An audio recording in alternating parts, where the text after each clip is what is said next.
good morning to Mr. Lam Kok Wei, our lecturer of Communicative English 3, my beloved classmates and fellow audiences. Today, the topic that we are going to discuss is about graph and charts. Before we jump into the topic, let us introduce ourselves. My name is Firzanah Binti Fakhri. My metric number is 15DRM19F1033, and here are my group mates. Hi, my name is Norsulaiha Binti Aminuddin. My matrix number 15DRM19F1039. Hi, my name is Siti Nuralya binti Yusni. My matric number is 15DRM19F1011. We are from class TRM4A. For this presentation, the set are given randomly for our group as well as our classmates. The set that we got is set 2. We are required to create appropriate graph and charts that suit the data given and interpret the data as well as to conclude the presentation. We have divided our presentation into 3 main parts, whereas we are going to introduce each of the table, then we are going to describe the graph and charts, and lastly we are going to conclude from the presentation. So without wasting any time, let's move on to the graph and charts. As you guys can see, this table shows the annual sales of Sunspot Syndrome Berhad from the year 2009 to 2011. Annual sales comparison are popular and effective way to evaluate the financial performance of a company. This table can be created through bar chart based on the data given by month and year. Now, let's move on to the graph and charts number 1. To start off, this multiple bar chart is depicting the relationship between the annual sales of Sunspot Syndrome Berhad from the year 2009 to 2011. For the legend, the blue color represents 2009, yet the orange color represents 2010, and lastly, the yellow color represents 2011. The x-axis shows the month, while the sales in Malaysia ringgit appears to be on the y-axis. This leads to my next point. For 2009, the sales remain static at 2,000 ringgit from early January until end of the year. This may be because there is less exposure to inspire customer to buy sports equipment and merchandise at that time. Or the company maintain the same promotional method or sales method throughout the year. The company may not take other initiatives to increase their monthly sales, and perhaps this is one of the reasons why the sales are the same throughout the year. Meanwhile, for the year 2010, there is an undulated sales pattern throughout the whole year. 2010 sales begin at 4,000 ringgit in January, then fractionally higher in February at 5,000 ringgit. However, the sales drop in March, and this fluctuating pattern continues throughout the year.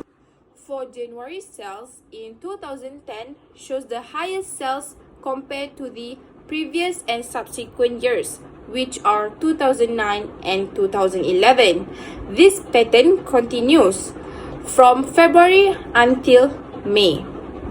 Nevertheless, there is a rapidly changed pattern, whereas the highest sales were in the year 2011. This progression movement continues for July and then remains stable at 8,000 ringgit until the end of the year. Now, I am done with my part. I will pass it to other groupmates to explain further and detail about the graph and charts. Thank you, Firzanah, for sharing the description in this bar chart. So now it is my turn to discuss about this chart.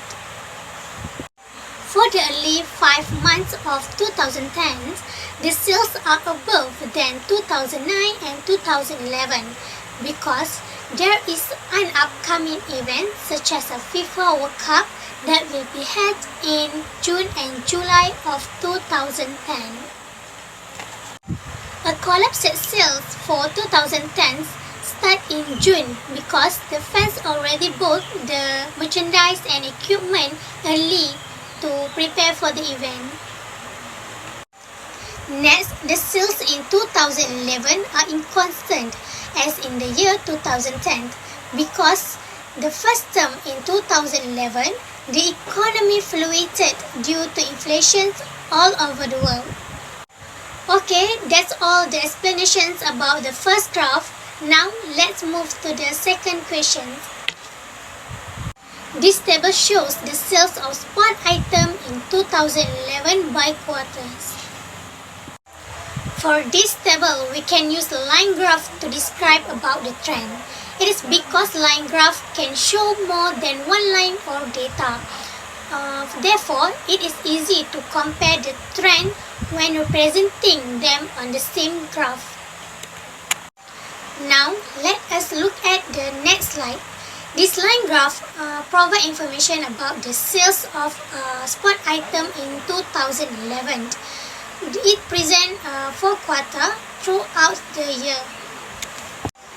The x-axis in this graph show the quarters in 2011, while the number of sales in Malaysia ringgit appear on the y-axis. Now, let us look at the legend. First, the blue line represents for the sport shoes. Meanwhile, the red line represents for the racket. Next, the green line represents for sport clothing. And lastly, the brown line represents for protective equipment. I have done my part, so now let us move on to the next person, Siti Nuralya, to describe the movement and overall about this line graph. For the blue line, the sale rotating from the first quarter until third quarter. Nike has released new shoes and a minimal number 1,500 pairs on the retail store. Unfortunately, in the third and fourth quarter, the sale leveled off and remained constant because of the shoes that have been sold out everywhere.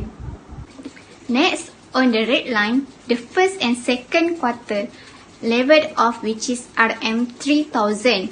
Nevertheless, the sale increased steadily in the second quarter from RM3,000 until the fourth quarter, which is RM7,000, due to significant BWF World Championship event exposure.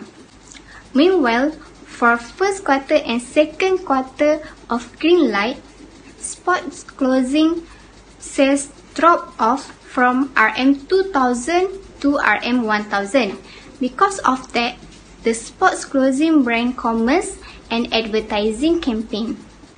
So that is why in the second and third quarter, the sale increased slowly and gradually from RM1,000 to RM2,000. However, in the third and fourth quarter, the sale remained constant because there is no advertising campaign held for this time.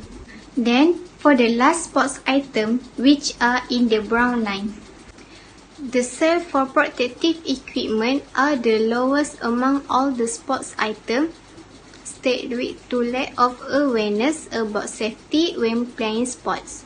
But overall, the trend movement of brown line leveled off, which is RM500 for first and second quarter. Then, a worldwide sport safety campaign is made to raise awareness of the disadvantages of not wearing sports equipment. That is why the sale increased slightly at the second and third quarter from RM500 to RM1,000 and remains stable at RM1,000. This brings us to the end of our presentation. To summarize the multiple bar chart that we have discussed recently, the highest sales for Sunspot Sdn Bhd were in August until December 2011, which is 8,000 ringgit. By contrast, the lower sales were in the year 2009. There is a remain constant movement. We therefore strongly recommend that sponsor for any big sports will increase the sales of the company. It is because the product will be known in the public eyes. After all, whatever is used or worn by the public figure, by the athlete, will be a trend or a follow. This product will be popular. The people will look at for this product and the demand will increase. Then, indirectly, positively affect the increasing annual sales. Move on the second graph. We can conclude that protective equipment is the least sales for overall items stated in the graph. On the other hand, the highest sales for the item sport shoes on the third and fourth quarter, which is Rm 40,000. In my opinion, the brand partnership is one of the ways to skyrocket the sales of sports items. For example, famous brands such as Nike and Adidas. If this brand partnership happens, the sale movement of sports items will increase sharply. Okay, that's all for our presentation explaining the bar graph about the annual sales of Sun Sports Sdn Bhd from the year 2009 to 2011 and line graph about the sales of sports items in 2011. Thank you so much for those who stay here until the end. And last but not least, thank you Mr. Lam Kok Wei for teaching us Communicative English 3.